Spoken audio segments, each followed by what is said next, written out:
আল্লাহ রাব্বুল আমিন বলছেন ওয়ালিকুল্লি উম্মাতিন জাআলনা মানসাকা। আল্লাহ রাব্বুল আমিন বলছেন দুনিয়ার মানুষ জেনে রাখো, আল্লাহ রাব্বুল আমিন পৃথিবীর যত উম্মত প্রেরণ করেছেন সব উম্মতের জন্য নুসুক দান করেছেন। আল্লাহ রাব্বুল আমিন মানসাক করেছেন, কুরবানির একটা স্থল বানিয়েছেন।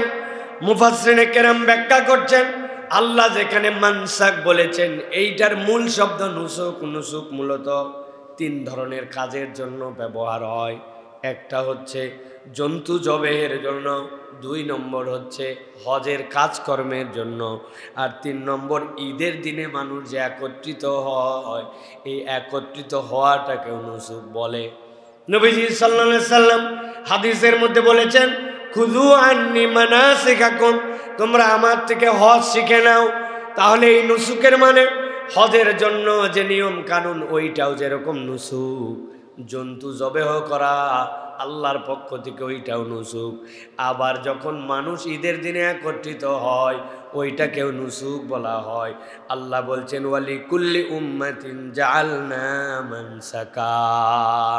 আল্লাহ বলছেন প্রত্যেকটা উম্মত আমি দুনিয়াতে যাদেরকে প্রেরণ করেছি প্রত্যেকটা উম্মতের জন্য আমি আল্লাহর পক্ষ থেকে একটা উৎসব, একটা আমল, একটা নির্ধারিত আল্লাহর জন্য উৎসর্গ করার একটা পদ্ধতি আমি উম্মতদের দান করেছি। আল্লাহ বলছেন এটা হুদামিশা দান করা হয় নাই, অন্যদের মতো কেবল উৎসব আর লোক দেখানোর জন্য দান করা হয় নাই। আল্লাহ বলছেন লিয়াযকুরুসমাল্লাহি আলা মা রাযাকাহুম মিন বাহিমাতিল আনআম। আল্লাহ এটা দিয়েছেন রব্বুল আমিন তোমাদেরকে যত ধরনের চতুষ্পদ জন্তু দান করেছেন এই জন্তুগুলোর উপরে আল্লাহর নাম যেন তোমরা অর্পণ করতে পারো, আল্লাহর নাম যেন স্মরণ করতে পারো। আল্লাহর নাম স্মরণ করার এইটাকে একটা কুরবানি, এইটাকে একটা ইবাদত হিসাবে তোমাদেরকে দান করেছে। কিন্তু অদ্ভুত ব্যাপার, একবার যদি আমরা লক্ষ্য করি রব্বুল আমিন এখানে আপনার আমার জন্য যে মানসাক করলেন এইটা সম্পূর্ণ ব্যতিক্রম একটা জিনিস। পশুর ক্ষেত্রে আপনি নিয়ত করেছেন আমি মসজিদে 100 টাকা দান করব, বলেন তো আপনি মসজিদে এই টাকা দান করে দিলেন, এরপরে এই 100 টাকা দানের থেকে আপনি কোনো ফায়দা, কোনো উপকার গ্রহণ করতে পারবেন? আপনি ফকিরকে দিয়েছেন 500 টাকা, দিয়ে বলতেছেন এইটা তোরে দান করলাম, তবে আমার বাড়িতে 2 দিন এসে তুই একটুখানি ঝাড়ঝাঁটা দিয়ে যাবি, আমার বাড়িটা একটু মুছে দিয়ে যাবি। তাহলে বলেন তো ওইটা কি দান হিসাবে তাহলে বিবেচিত হবে? কথা বলেন, দান হিসাবে বিবেচিত হবে? আপনি যে হজের জন্য টাকা জড়ো করলেন, করার পরে হজের জন্য আপনি হজ করলেন, হজ করার পরে আপনি বলতে পারবেন না যেই টাকাটা আমি খরচ করলাম এখান থেকে আমি আবার কিছু ফায়দা নিতে পারি কি না?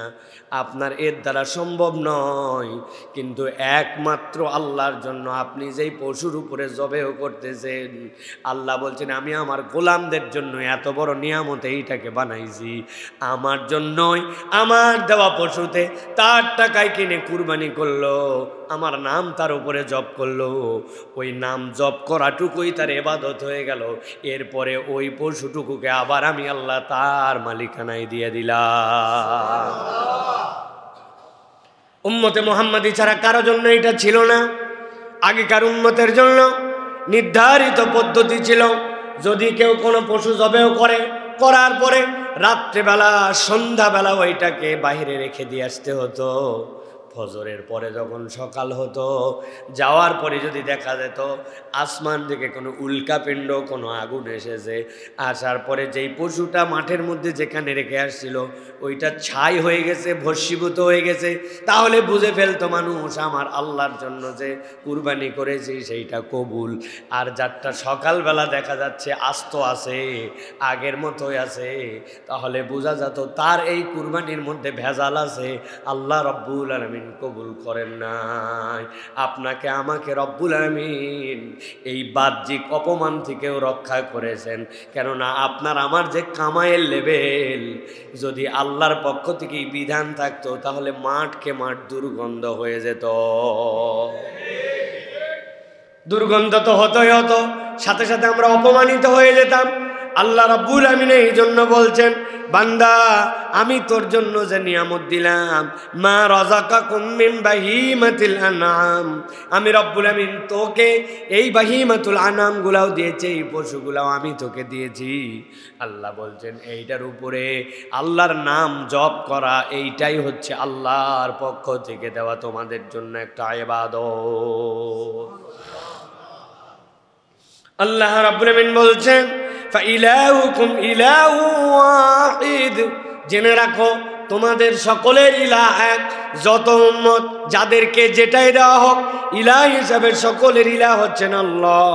আল্লাহ এরপরে বলছেন, নবী আপনি জানান, ফালাহু আসলিমু, অতএব ইলাহ যদি একজনই হন, এদিক সেদিক কেন তোমরা আত্মসমর্পণ করো? আত্মসমর্পণ যদি করতে চাও আল্লাহর কাছে আত্মসমর্পণ করো। ওয়াবাশশিরিল মুখবিতিন, আর আমার পয়গম্বর যারা দুনিয়ার বুকে মুখবিত, আপনি তাদেরকে আল্লাহর পক্ষ থেকে সুসংবাদ দিয়ে দেন। আল্লাহর পক্ষ থেকে মুখবিতদেরকে আপনি শুভ সংবাদ দেন। আল্লাহ রাব্বুল আমিন বলছেন, ফালাহু আসলিমু, আল্লাহর কাছে তুমি আত্মসমর্পণ করো, আল্লাহর কাছে তুমি মুসলমান হিসেবে পরিগণিত হও। উদখুলু ফিস সিলমি কাফা, ধানাই পানাই করে নয়, পূর্ণ আল্লাহর কাছে ঈমান নিয়ে আল্লাহর কাছে তুমি প্রবেশ করো। আল্লাহ রাব্বুল আমিন বলছেন, আর জেনে রাখো আল্লাহর কাছে যারা অবনমত মুখবিত, আমি আল্লাহ বললাম রসুল, আপনি তাদেরকে শুভ সংবাদ দেন। সুবহানাল্লাহ। আল্লাহর পক্ষ থেকে খুশখবরি কাদের জন্য? যারা মুখবিত। এই জায়গাতে অল্প একটু কথা আছে যেটা বুখারীর মধ্যে এসেছে। আল্লাহ রাব্বুল আলামিন এই যে ওয়াজআলনা মানসাকা, এই নুসুক, এটার ব্যাপারে নবী করিম সাল্লাল্লাহু আলাইহি সাল্লাম বলেছেন যে আল্লাহর ঘরে সর্বপ্রথম কে উট কুরবানি দিয়েছিলেন? যতটুকু হাদিস দ্বারা বোঝা যায়, ইলিয়াস ইবনে মুদার, ইলিয়াস ইবনে মুদার তিনি ছিলেন প্রথম যিনি আল্লাহর ঘরে বাইতুল্লাহ প্রথম বুদনা, প্রথম উট কুরবানি করেছিলেন। সুবহানাল্লাহ। তার ব্যাপারে বলা হয় তিনি তিনটা মহান কাজ করেছিলেন। 1 নম্বর আল্লাহর জন্য কুরবানি তিনি করেছিলেন। 2 নম্বর ডুবে যাওয়া বাইতুল্লাহ, বাইতুল্লাহ ডুবে গিয়েছিল নূহ আলাইহিস সালামের সময়, ডুবে যাওয়া বাইতুল্লাহকে স্বরূপে তিনি পুনরুদ্ধার করেছিলেন। যে অনেক স্ট্রাকচার মানুষ খুঁজে পায় না, কিন্তু এটাই বাইতুল্লাহ, এই বাইতুল্লাহর স্ট্রাকচার তিনি বের করেছিলেন। 3 নম্বর বিধ্বস্ত মাকামে ইব্রাহিম, ইব্রাহিম আলাইহিস সালাম যে ঘর এবং তার যে পদচিহ্ন, ইব্রাহিম আলাইহিস সালাম যেই পাথরের উপরে উঠে উঠে কাবা ঘর নির্মাণ করেছেন, এই জায়গাটুকু ইলিয়াস ইবনে মুদার তিনি এইটাকে আবিষ্কার করেছিলেন, আর উট তিনি কুরবানি দিয়েছিলেন। কিন্তু ইলিয়াস ইবনে মুদারের আগে অনেকেই চেষ্টা করছেন, কিন্তু তার মতো পূর্ণাঙ্গভাবে সফল হন নাই কেউ। তিনি প্রথম আল্লাহর ঘরের ভিত্তিতে আবার আল্লাহর ঘর স্থাপন করেছেন, এই জন্য তিনি অনন্য মানুষ ছিলেন। ইলিয়াস ইবনে মুদার, তার স্ত্রী, তার নাম ছিল খিন্দাক। এই খিন্দাক ইলিয়াস ইবনে মুদার যখন মারা যান, তখন তিনি মান্যত করলেন যে আমি প্রত্যেক বৃহস্পতিবার আল্লাহর কাছে কান্নাকাটি করব।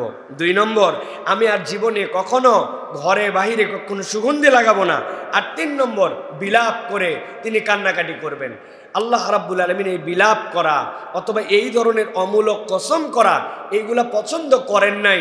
তবে এইটার কারণে ইলিয়াস ইবনে মুদারকে অনেকেই একটু অপছন্দ করতো, যে এই লোকের কারণেই তো এই মহিলা এই সিদ্ধান্ত নিল। একই সাথে তিনি সিদ্ধান্ত নিলেন, তিনি যেহেতু তার স্বামী মারা গেছে এই কাবার আশপাশে, এই কাবার আশপাশে তিনি কখনো ঘর বানাবেন না, ঘরহীন তিনি থাকবেন। এই কাজগুলি ইসলাম পূর্ণাঙ্গ রূপে অ্যালাউ করে না।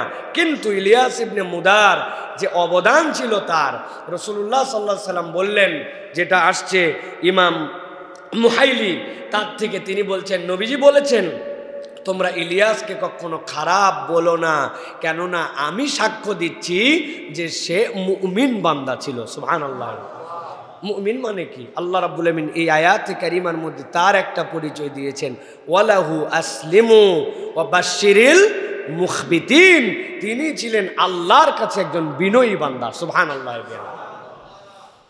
আল্লাহ রাব্বুল আমিন এবার পরিচয় দিচ্ছেন দুনিয়ার মানুষ যাদেরকে আমি রব্বুল আমিন নবীর মাধ্যমে বললাম দুনিয়ার মানুষ তাদের পরিচয় জানো নাকি? ওয়াবাশশিরিল মুখবিতিন। মুখবিতিন কারা?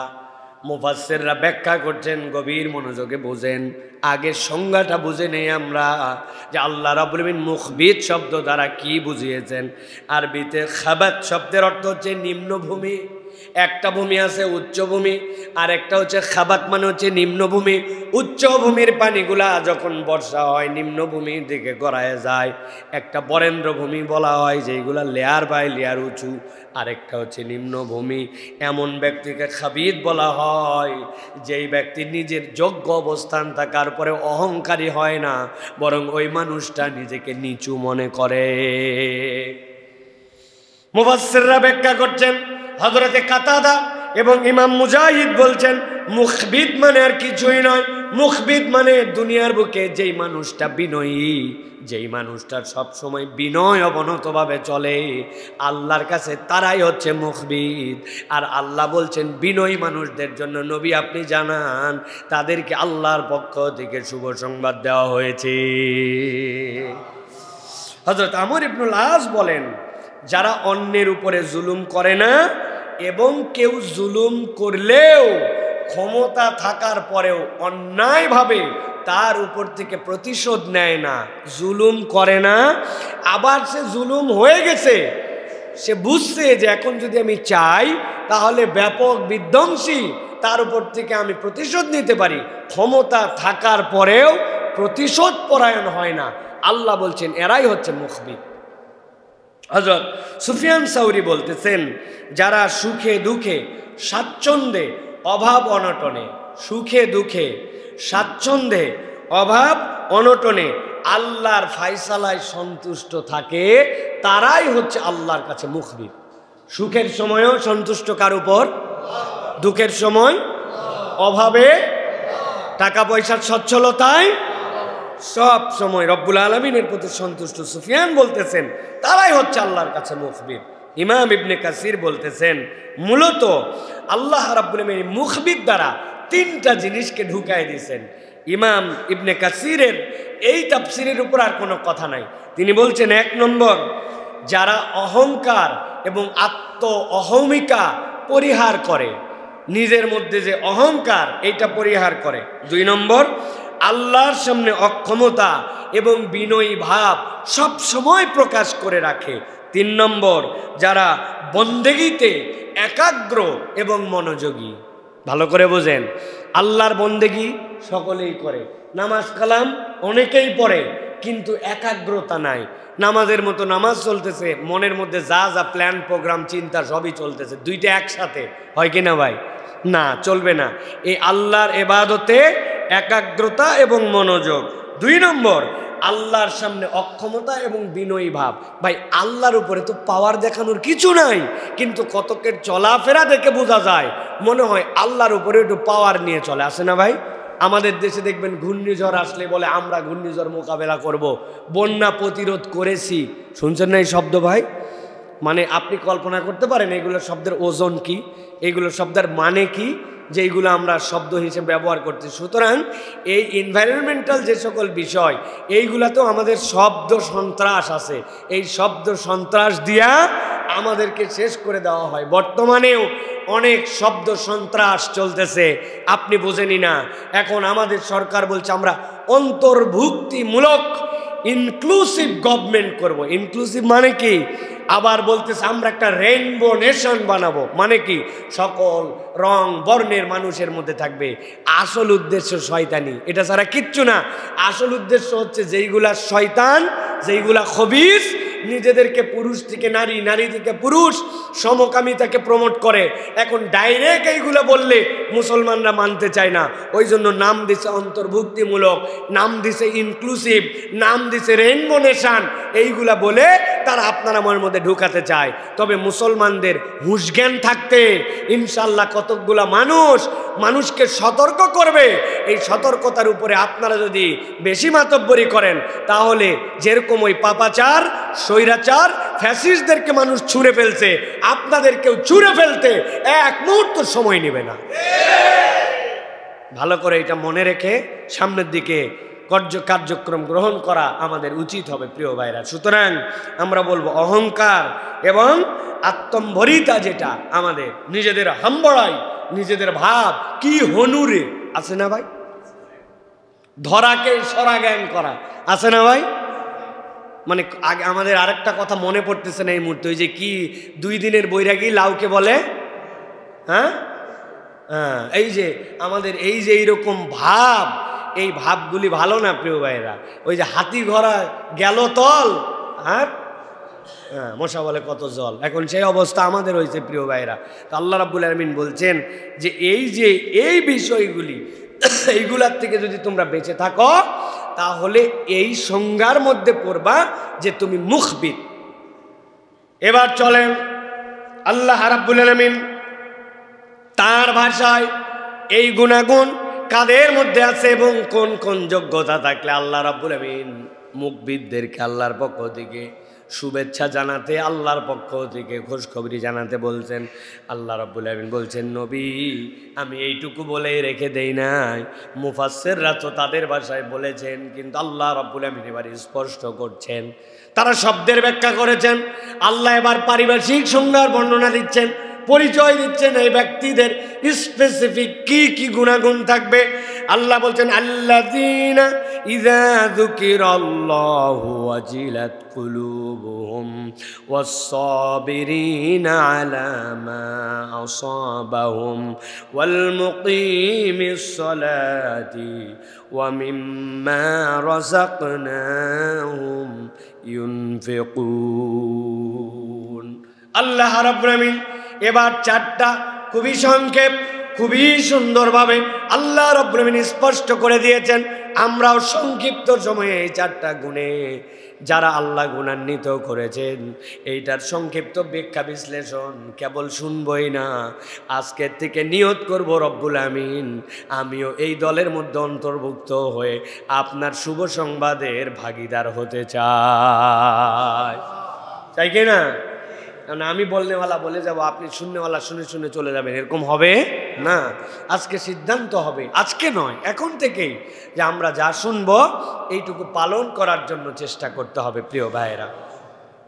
1 নম্বরে আল্লাযীনা ইযা যুকিরাল্লাহু ওয়াজিলাত কুলুবুহুম, আল্লাহ বলছেন যারা আল্লাহর কাছে শুভ সংবাদ পাবে, মুখবিতিনদের অন্তর্ভুক্ত, তাদের 1 নম্বর গুণাগুণ হচ্ছে যখনই আল্লাহর জিকির তাদের সামনে করা হয়, ওয়াজিলাত কুলুবুহুম, তাদের অন্তরগুলো সাথে সাথে আল্লাহ রাব্বুল আমিনের ভালোবাসায়, আল্লাহ রাব্বুল আমিনের ভয় ভীতিতে তাদের অন্তরগুলো সাথে সাথে প্রকম্পিত হয়ে যায়।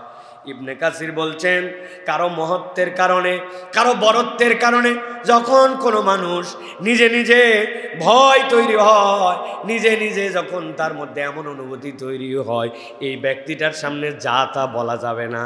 আপনি যখন আপনার বন্ধুর সাথে যান তখন আপনি তার সামনে যা ইচ্ছা তাই বলতে পারেন, ইচ্ছা মতো কথাবার্তা বলতে পারেন, ঠিক কিনা?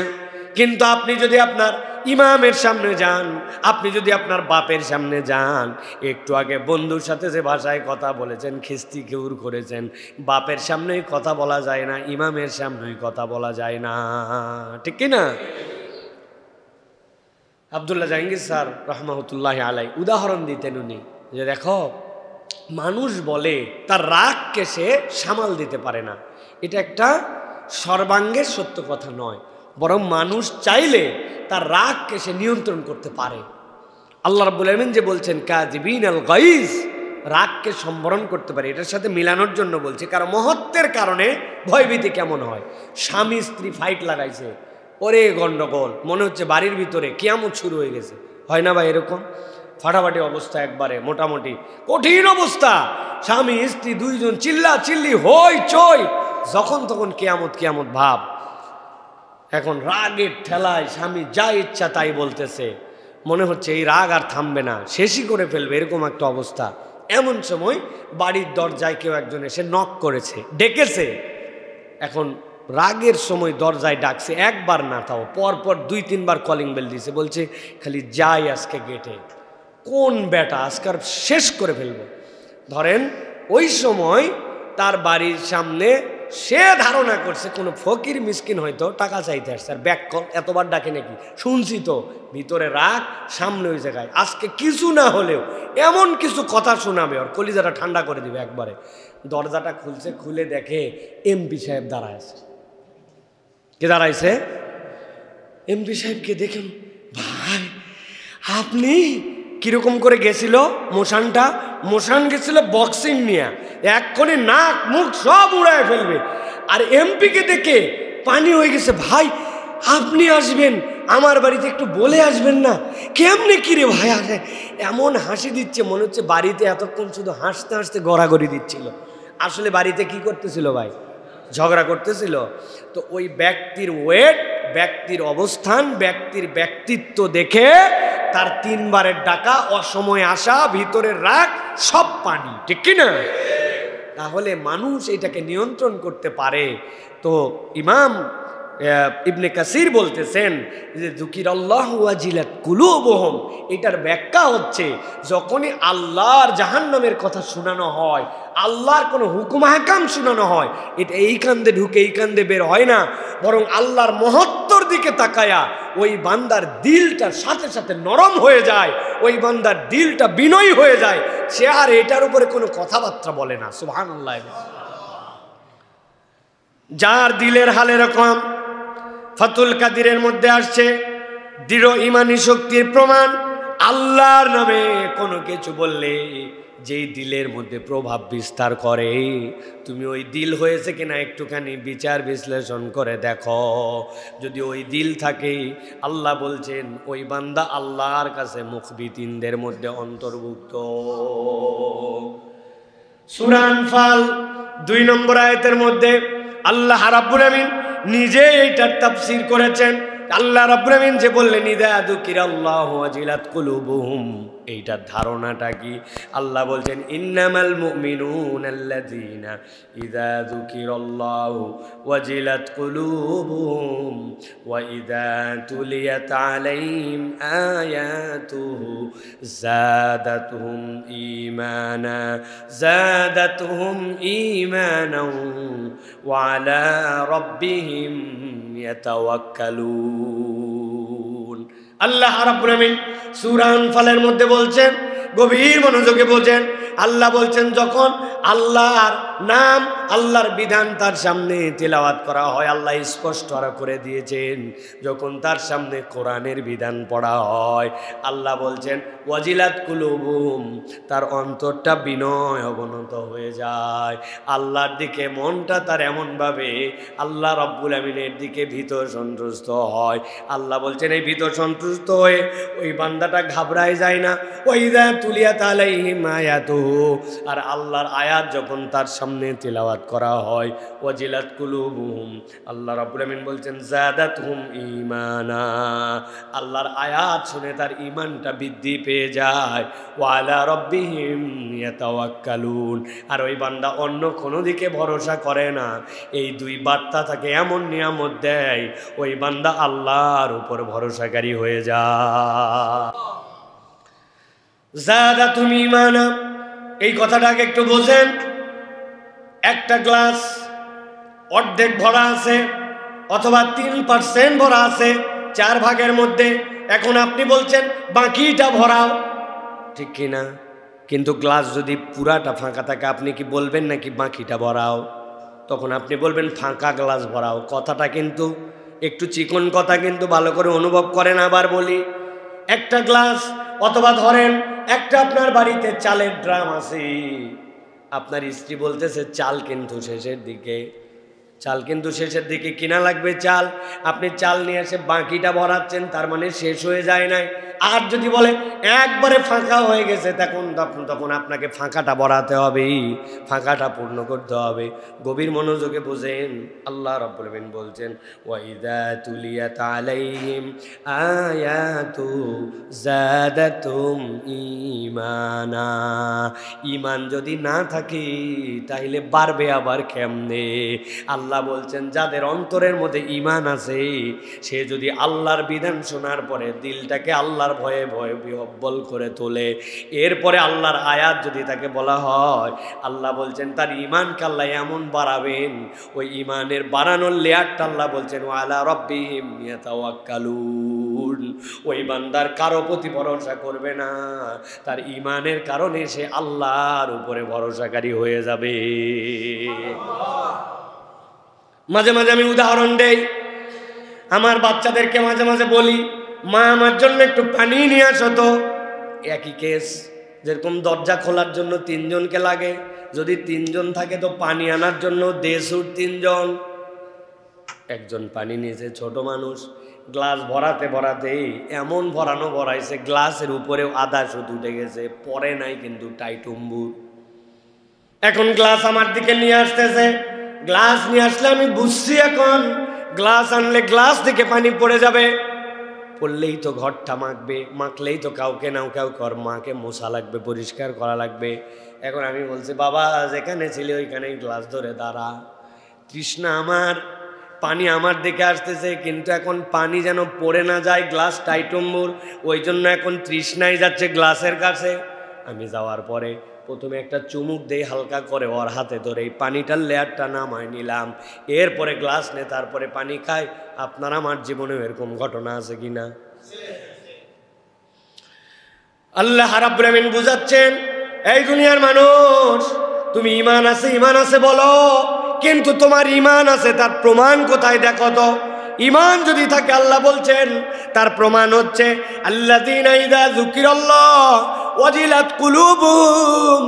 আল্লাহর কথা বললে আপনার অন্তরের মধ্যে প্রভাব পড়ে নাকি? যা ছিল তাই, আগেও যা ছিল তাই, আপনার ভিতরে কোনো ফিলিংস হয় না, তাহলে বুঝবেন আপনারটা ফাঁকা হয়ে গেছে। আর আল্লাহ বলছেন যদি ফাঁকা না হয়, তুলিয়াত আলাইহিম আয়াতু, যদি একবার তার কাছে যদি আল্লাহর আয়াত তিলাওয়াত করা হয়, যাদাতুম ঈমানা, ওই বান্দার ঈমান থাকলে ওই বাতিটা দাও দাও করে আলো জ্বলবে। আল্লাহ বলছেন জ্বলার লেভেলটা এমন হবে, আমার বান্দা আমি ছাড়া আর কারো উপরে তাওয়াক্কুল করবে না। তাওয়াক্কুল আল্লাহর উপরে হবে। ব্যবসা ভালো চলতেছে না, শরীর ভালো যাচ্ছে না, অমুক অবস্থা খারাপ, বান্দা এদিক ওদিক দৌড়ায় না, আল্লাহ বলছেন আল্লাহর উপরে ভরসা করে। আল্লাহ রাব্বুল আমিন বলছেন ওয়াবাশশিরিল মুখবিতিন, ও আমার হাবিব এই মুখবিতদেরকে আপনি আল্লাহর পক্ষ থেকে শুভেচ্ছা জানান। ওই মুখবিতদের 1 নম্বর গুণ হচ্ছে আল্লাহর বিধান শুনলে তার অন্তরের মধ্যে ক্রিয়া করে। এখন আমরা হিসাব মিলাই যে আমাদের এই ক্রিয়া করে না করে না। আল্লাহ বলছেন ক্রিয়া যদি করে, তুমি বলছো হ্যাঁ হ্যাঁ ক্রিয়া করে, আল্লাহ বলছেন না, তোমার সংজ্ঞায় হবে না। আল্লাহ রাব্বুল আমিন তার প্রমাণ দিয়েছেন কোরআনের কালিমের মধ্যে আপনার ক্রিয়াটা কেমন করে হবে। আল্লাহ বলছেন আল্লাহু নাযালা আহসানাল হাদিসি কিতাবাম মুতাশাবিহাম মাসানিয়া তাকশাইরু মিনহু জুলুদুল্লাযীনা ইয়াখশাউনা রাব্বাহুম সুম্মা তালিনু জুলুদুহুম ওয়া কুলুবুহুম ইলা যিকরিল্লাহ যালিকা হুদাল্লাহি ইয়াহদি বিহি মান ইয়াশা। আল্লাহ বলছেন এই দুনিয়ার মানুষ, তুমি মাঝে মাঝে না বলো অমুক কথা শুনে গায়ে তাকায় দেখেন আমার পশম দাঁড়ায় গেছে, বলি না আমরা? ভয়ে আমার পিলা চমকায় গেছে, পিছন দিক থেকে মনে হয় একটা ঠান্ডা নেমে পা দিয়ে নেমে গেছে, বলি কিনা আমরা? ঠিক আল্লাহ একই কথা বলছেন।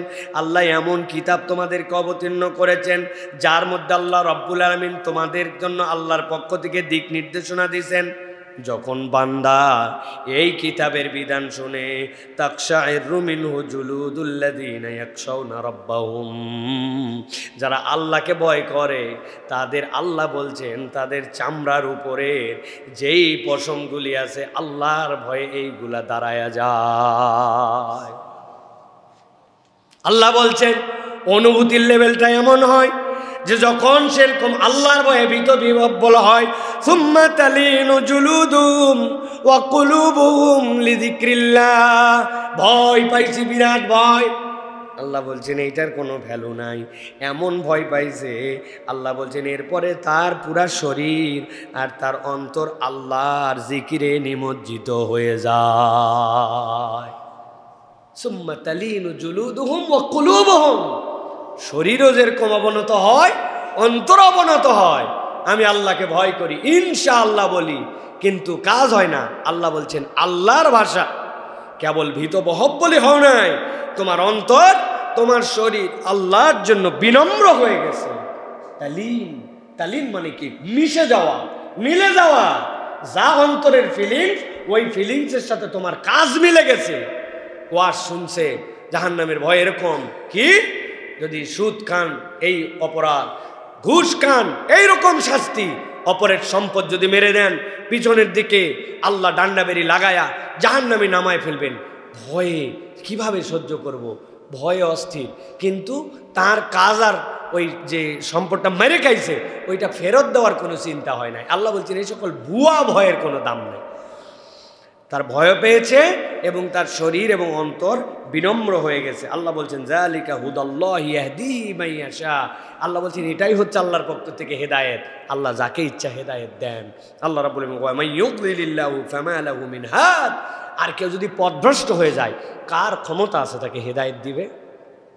এই জন্য আল্লাহ বলছেন অন্তর বিনম্র করো, অন্তরকে আল্লাহ রাব্বুল আমিনের কাছে সমর্পণ করে দাও। তাহলে 1 নম্বর কি পাইলাম? যে আল্লাহর বিধিবিধানে অন্তর বিনম্র হয়। 2 নম্বরে আল্লাহ বলছেন আস-সাবিরিনা আলা মা আসাবাহুম। এই মানুষগুলা দুনিয়ার বুকে আল্লাহ রাব্বুল আমিন যে রকম অবস্থায় তাকে চাপায় দেন না কেন, সে ওই অবস্থার উপরেই সবর করে।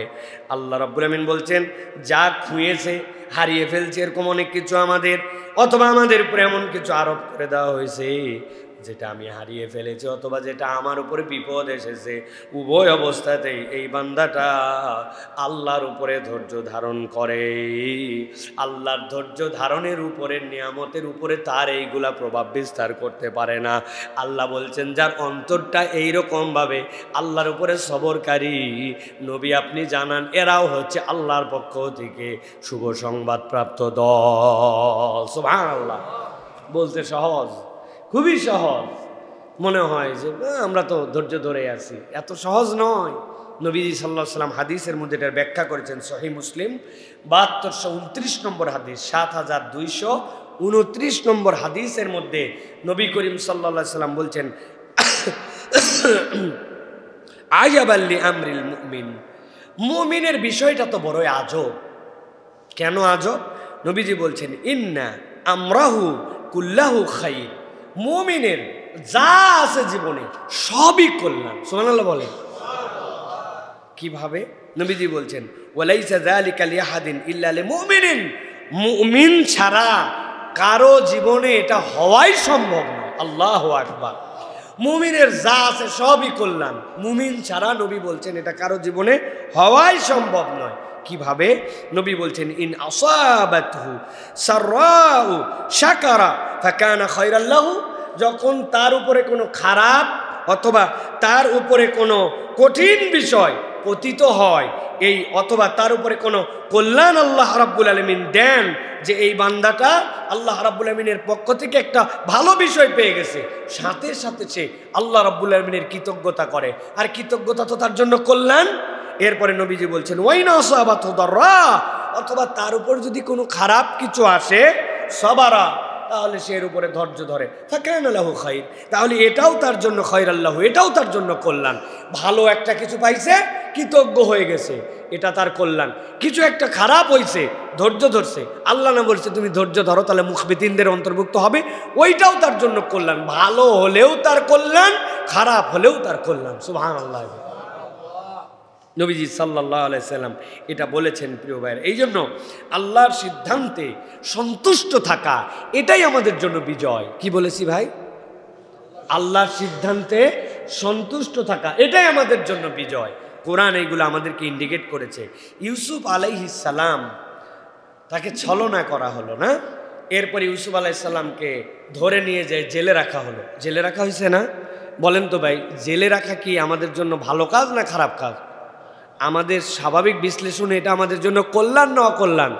কেউ যেচে পড়ে জেলে থাকতে চায়? এরকম জিন্দেগি চায় না। কিন্তু আল্লাহ রাব্বুল আমিন বলছেন ফাস্তাজাবা লাহু রাব্বুহু ফাসরাফা আনহু কাইদাহুন্না ইন্নাহু হুয়াস সামিউল আলিম। সূরা ইউসুফ 34 নম্বর আয়াতের মধ্যে আল্লাহ বলছেন তারা আমার পয়গম্বরের উপর বিরাট কায়েদ করলো, ষড়যন্ত্র করলো।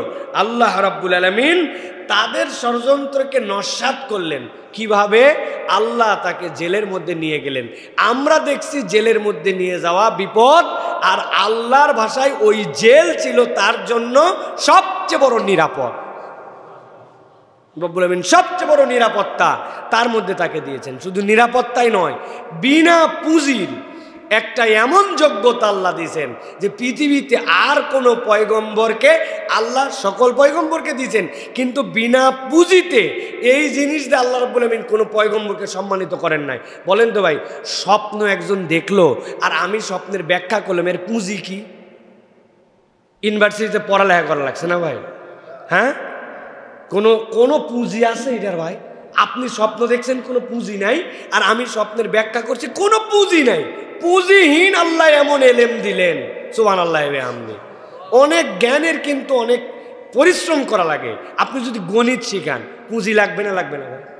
কেইসা পুঁজি লাগা লাগবে, এটা আপনাকে জানতে হবে। আপনি ভূগোল পড়াবেন, দুনিয়ার ব্যাপারে আপনার কত বড় জ্ঞান লাগবে বলেন তো ভাই? আসমান বিদ্যায় একজন সায়েন্টিস্ট, সে নোবেল পাইছে, কিন্তু তাকে কতটুক পর্যন্ত জ্ঞান অর্জন করতে হয়েছে। আর উনি স্বপ্ন দেখছে যে মিশরের মধ্যে এরকম দুর্ভিক্ষ, সবাই শেষ হয়ে যাচ্ছে, এই 60টা গরু, এরপরে উনি এটার ব্যাখ্যা করে দিচ্ছে। উনি এটার কোনো পুঁজি আছে? আল্লাহ রাব্বুল আমিনের পক্ষ থেকে এইটা আসছে। আল্লাহ বলতেছেন তুমি দেখলে যে বান্দা ওনাকে জেলে রাখা হয়েছে বিপদ, আর আমি আল্লাহ সকল ষড়যন্ত্র ওখান থেকে শেষ করে দিয়েছি। সুবহানাল্লাহ। এই জন্য নবীজি বলছেন মুমিনের বিষয়টা কতই না অবাক করা, যে আল্লাহ রাব্বুল আমিন যা দিয়েছেন তার তাই কল্যাণ। ভালো কিছু পাইছে কৃতজ্ঞ, খারাপ হয়েছে সবর। উভয় অবস্থাতে আল্লাহ রাব্বুল আমিন তার জন্য কল্যাণের ফায়সালা করে দিয়েছেন। সুবহানাল্লাহ। আল্লাহ রাব্বুল আমিন এরপরে বলছেন 3 নম্বর গুণ হচ্ছে মুকিমিনাস সালাহ। এই মানুষরা সালাতওয়ালা হবে। আল্লাহর পক্ষ থেকে খোঁজখবরি পেতে হলে, আল্লাহর পক্ষ থেকে নিয়ামত পেতে হলে ইমানদার কখনো বেনামাজি হতে পারে না। গত জুম্মার আলোচনা মনে আছে না নাই? ভুলে গেছেন? নতুন লোকজন অনেক আসছেন, আপনাদের কাছে বলেছি না, ইমানদার কখনো নামাজ ছাড়া হতে পারে না। পাকিস্তানের ওই যে ছাত্র আর শিক্ষক, মনে আছে? ছাত্র শিক্ষককে জিজ্ঞাসা করছিল, শিক্ষক ছাত্রকে বাবা বলো তো নামাজ পড়ে না কারা? ছাত্র উত্তর দিছে কয় শ্রেণীর লোক নামাজ পড়ে না? এই যে মাশাআল্লাহ, মনে আছে কয় শ্রেণী? আবার মনে করাই দেয়, ভালো করে দেখেন, হিসাব মিলাই নেন। আল্লাহ বললেন ওয়াবাশশিরিল মুখবিতিন, আপনি যারা মুখবিত তাদেরকে শুভেচ্ছা জানান, জান্নাতের খোঁজ খবরি দেন। আল্লাহ বলছেন ওয়াল মুকিমিনাস সালাহ, তাদের 3 নম্বর গুণাগুণ হবে নামাজহীন হবে না। দুনিয়া একদিক, তার সালাত একদিক। ছাত্র উত্তর দিয়েছে ওস্তাদ দুনিয়াতে 3 শ্রেণীর লোক নামাজ পড়ে না। 1 নম্বর, দুনিয়াতে যারা মারা গেছে তারা নামাজ পড়ে না। বলেন কারা? 2 নম্বরে যারা আস্ত পাগল, অর্ধ পাগল না, একদম আস্ত পাগল, পাগল নামাজ পড়ে না, ঠিক কি না? আর 3 নম্বর বলছে ওই ছেলে ওস্তাদ আমি যতটুকু দেখছি কোনো অমুসলমান নামাজ পড়ে না। তাহলে নামাজ পড়ে না কয় ধরনের লোক? কথা বলেন সবাই, বলেন নাই কারা? আরেকবার বলেন কয় ধরন? 1 নম্বরে যারা মারা গেছে, বলেন যারা। 2 নম্বর যারা। 3 নম্বর যারা অমুসলমান। এবার উত্তর দিবেন, একে একে জিজ্ঞাসা করব, আপনি আমি কি মারা গেছি? বুঝে বল, মারা গেছে। আপনি আমি কি পাগল? আপনি আমি কি অমুসলমান? যারা দূরের থেকে শুনতেছেন মসজিদের মধ্যে যারা, তারা না হয় বাদ দিলাম, দূরে যারা, আপনারা কি অমুসলমান? হ্যাঁ, তাহলে এখন আপনার কাছে আমি কিন্তু একটাও আটকাই নাই। আপনারা নিজেরা বলছেন,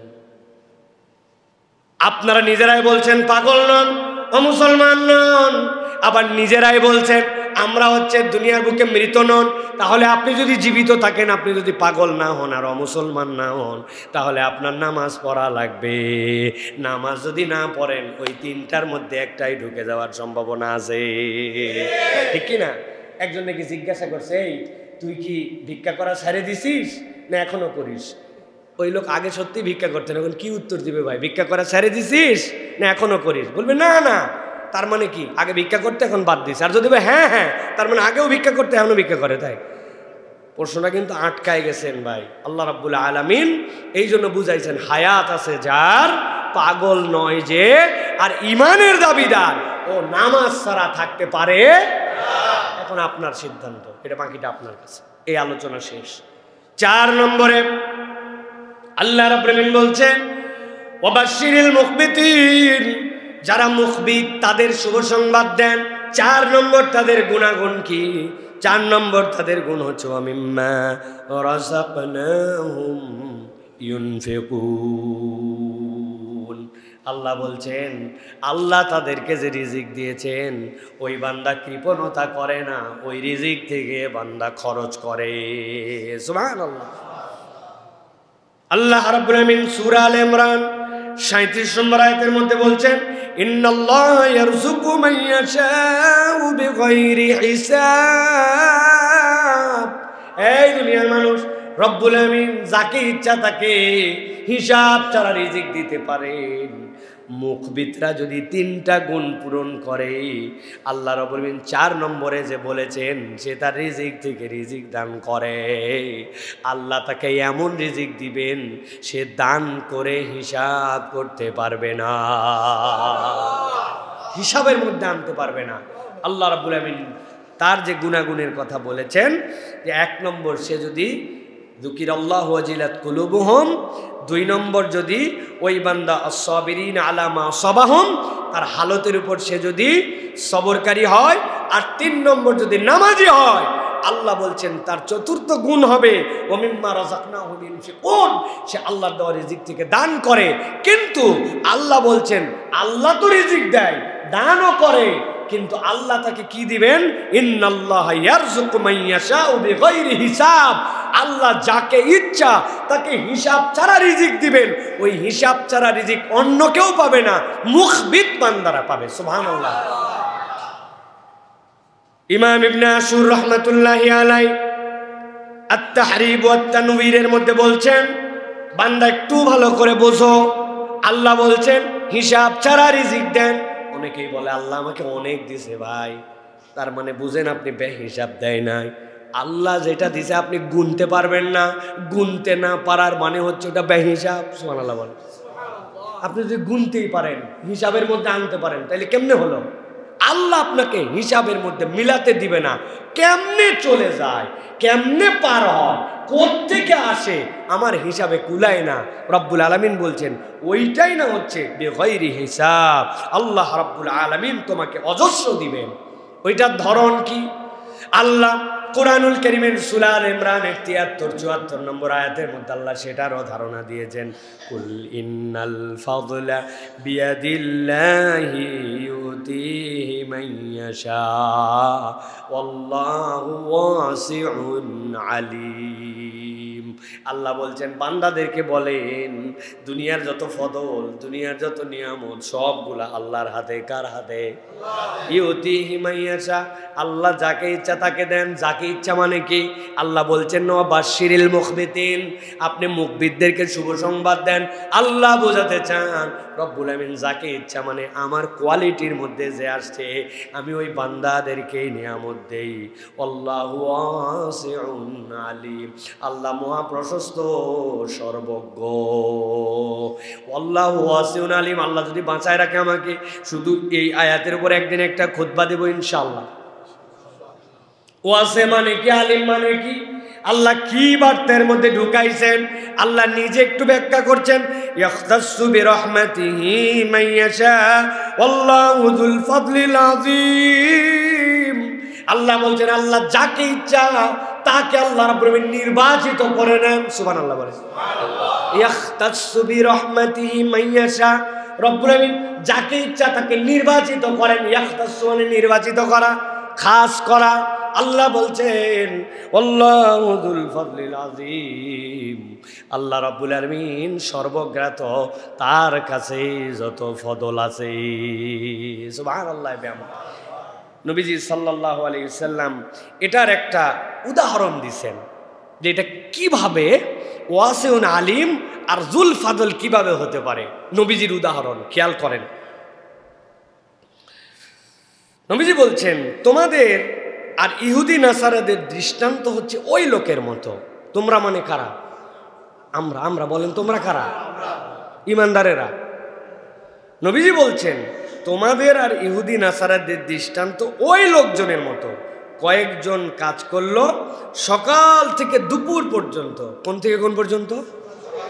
সকাল থেকে দুপুর পর্যন্ত কাজ করছে, সেই 5টা আর দুপুর 2টা, 6, 7, 8, 9, 10, 11, 12, 1, 2, 9 ঘন্টা কাজ করে 1 কিরাত পারিশ্রমিক পাইছে। কতটুকু পাইছে? আর একদল লোক কাজ করছে দুপুরের ব্রেকের পর থেকে বিকাল পর্যন্ত। দুপুর শুরু হয়েছে 3টা, বিকাল 5টায় শেষ। 2, 3, 4, 5, 3 ঘন্টা। একদল লোক কাজ করছে কতক্ষণ? কয় ঘন্টা? পাইছে কত? 1 কিরাত। 1 কিরাত মানে একটা পরিমাণ, 1 কিরাত টাকা পাইছে। আরেক দল কাজ করছে 3 ঘন্টা, দুপুর থেকে বিকাল, আবহাওয়া ভালো, পরিবেশও সুন্দর, সেও পাইছে 1 কিরাত। এখন এইটা পাওয়ার পরে বিকাল থেকে সূর্যাস্তবতী এই কাজ করছে, কাজ করে পাইছে 2 কিরাত। বিকাল থেকে সূর্যাস্ত পর্যন্ত কাজ করে পাইছে 2 কিরাত। আরো সকাল থেকে কাজ করে পাইছে 1 কিরাত। এখন ইহুদি নাসারা অসন্তুষ্ট হয়ে বলল কাজ করলাম বেশি আমরা, আর কম কাজ করে পাইলো বেশি তারা। আল্লাহ রাব্বুল আমিন বলতেছেন ক্বাল আল্লাহু হাল যালামতুম মিন হাক্কিকুম শাইআ, আমি কি তোমাদের উপরে কোনো জুলুম করেছি হকের দিক দিয়ে? চুক্তি ছিল আল্লাহর পক্ষ থেকে, সকাল থেকে এই পর্যন্ত কাজ করলে 1 কিরাত, আর বিকাল থেকে এই পর্যন্ত কাজ করলে 2 কিরাত। আমার সম্পদ, আমি যাকে যেমনে মন চায় আমারে ধরবে কে? হ্যাঁ, একজনে বসায় রেখে আমার টাকায় আমি বলছি তুই বসে বসে থাকবি, খালি বসে থাকবি, দাঁড়াবি না, বসলে তোর 200 টাকা। আরেকজনকে বলছি সকাল থেকে 2 ঘন্টা দৌড়াবি, দৌড়ালে 200 টাকা। ভাই তুই রাজি আছিস? আমি বাধ্য করি নাই, দৌড়ালে 200 পাবি। ওর প্রয়োজনে ওই 2 ঘন্টা দৌড়াইছে, দৌড়ায় 200 টাকা। আর একজনকে বসায় রেখে বলছি যে বেটা তুই বসে থাকলে 200 টাকা। এখন ও এসে যদি বলে হ্যাঁ আমারে দৌড়ায় নে 200, ওই বসে দেয় ব্যাক কর, আমার টাকা আমি যেমনে মন চাই তেমনে দিব, তোর কি? ঠিক কিনা? আল্লাহ রাব্বুল আমিন বলছেন নবীকে দিয়ে ক্বাল আল্লাহু হাল যালামতুম মিন হাক্কিকুম শাইআ ক্বালু লা, বলে না না না, আপনি জুলুম করবেন কেন? আপনি যারা মন চাই দিতে পারেন। তার সাথে সাথে বলা হচ্ছে ক্বালা ফা ইন্নাহু ফাদলি উতিহি মান শিতু, এটাই হচ্ছে আমার অনুগ্রহ, যারে মন চাই আমি দেই। সুবহানাল্লাহ। ওই যারে মন চাই কারা? ওই যারে মন চাই হচ্ছেন আমরা। কারা? আল্লাহ রাব্বুল আমিন বলেছেন কোরআনের মধ্যে লাইলাতুল কদরি খায়রুম মিন আলফি শাহর, 1000 বছর জীবন পাইছো, 950 বছর বালে ঘর পর ইবাদত করছো, কিন্তু কিয়ামতের দিনে উম্মতে মুহাম্মাদীকে দিয়ে জান্নাতের দরজা খোলা হবে। আল্লাহ জালেম নন, আল্লাহ আদালতের ব্যতিক্রম করেন না। কিন্তু এই বান্দারা কেমনে যাবে? আল্লাহ বলতেছেন 1 রাত্রের 1 ক্ষণের ইবাদত আমি রব্বুল আমিন তোমার জন্য 84 বছরের উপরে করলাম। নিচেরটা জানাই রাখলাম, উপরেরটা জানাই নাই। খায়রুম মিন আলফি শাহর, আমার বান্দাকে জান্নাতে ঢোকানোর জন্য, আমার উম্মতকে, মুহাম্মাদের উম্মতকে সকলের আগে জান্নাতে ঢোকানোর জন্য সকল উম্মতের উপরে যত দেওয়া লাগবে ততটুকু দেওয়ার জন্য আল্লাহ উপরের অঙ্ক জানান না। আল্লাহ এই জন্য বলছেন ক্বালা ফা ইন্নাহু ফাদলি উতিহি মান শিতু, যাকে মন চাই আমি দেই। আল্লাহ নবী বলছেন এটা হচ্ছে ইমানদার। রব তোমাকে এই গুণাগুণ দিয়া আল্লাহ তোমাকে নিয়ামত দিতে চান। তোমার কাজ কি? এটা বুখারীর হাদিস, 3459 নম্বর হাদিস, 59 নম্বর হাদিস। এই জন্য প্রিয় ভাইরা, এইটার এই ফদলের মুহতাজ হওয়ার জন্য যারা মুহাদ্দিসিনে কেরাম তারা বলছেন 2টা দিকে আমাদেরকে সতর্ক থাকতে হবে। 1 নম্বর, দোয়া কবুলে কারোর সাথে তুলনা দেওয়া যাবে না। উমুকের দোয়া কবুল হয়, আমারটা হচ্ছে না কেন? আপনি বোঝেন নাই কিভাবে আপনারটা কবুল হতে পারে। কখনো কারোর সাথে তুলনা দেওয়া যাবে আর 2 নম্বর, কারো নিয়ামতে কখনো ঈর্ষান্বিত হওয়া যাবে না। হ্যাঁ, অমুকের কোনো পড়া নাই, শোনা নাই, হায় হায় রে কি পরিমাণ টাকা পয়সা, আর আমি এত যোগ্যতা, এত কিছুই হলো না, আছে না ভাই এরকম? হ্যাঁ, এটা কখনো কারোর সম্পদে ঈর্ষান্বিত হওয়া যাবে না। দোয়া কবুলে কারোর সাথে তুলনা দেওয়া যাবে না প্রিয় ভাইরা। তাহলে আজকের এই সংক্ষিপ্ত সময় আপনাদেরকে আমি বোঝানোর চেষ্টা করেছি যে আল্লাহ রাব্বুল আলামিন মুখবিত যাদেরকে বলেছেন বিনয়ী বান্দা, তাদের 4টা গুণাগুণের কথা বলেছেন। 1 নম্বর, অন্তরটা আল্লাহর কথা শুনলে বিনয়ী হয়ে যায়। 2 নম্বরে বলেছি আপনাদের কাছে যে হালত যেটাই হোক ওর উপরে বান্দা ধৈর্য ধরে। 3 নম্বর, সালাত হুঁশ থাকা অবস্থায় কখনো ছাড়ে না। আর 4 নম্বর বলেছি আল্লাহর দেওয়া সম্পদ কেবল কুক্ষিগত করে আমার কামাই কম, রোজগার কম, দান করবে বড় লোক, এরকম কোনো চিন্তা তার মধ্যে নয়, বরং আল্লাহর এটা চিন্তা করে যা পাইছে এটা আল্লাহ আমারে দিছে ওই সম্পদ থেকে খরচ করে। এইটা যদি করে আল্লাহ তাকে এমন ফদল দিবেন, এমন নিয়ামত দিবেন, দুনিয়াতেও দিবেন আখিরাতেও দিবেন। সুবহানাল্লাহ। তাহলে আমরা কি এই 4 গুণে গুণান্বিত হতে পারবো ইনশাআল্লাহ? আল্লাহ আমাদেরকে তৌফিক দান করুক। আল্লাহ আমাদেরকে এই গুণগুলো নিজেদের জীবনে ধারণ করার মতো তৌফিক দান করুক। হাযা মা ইনদি ওয়াল ইলমু ইনদাল্লাহ।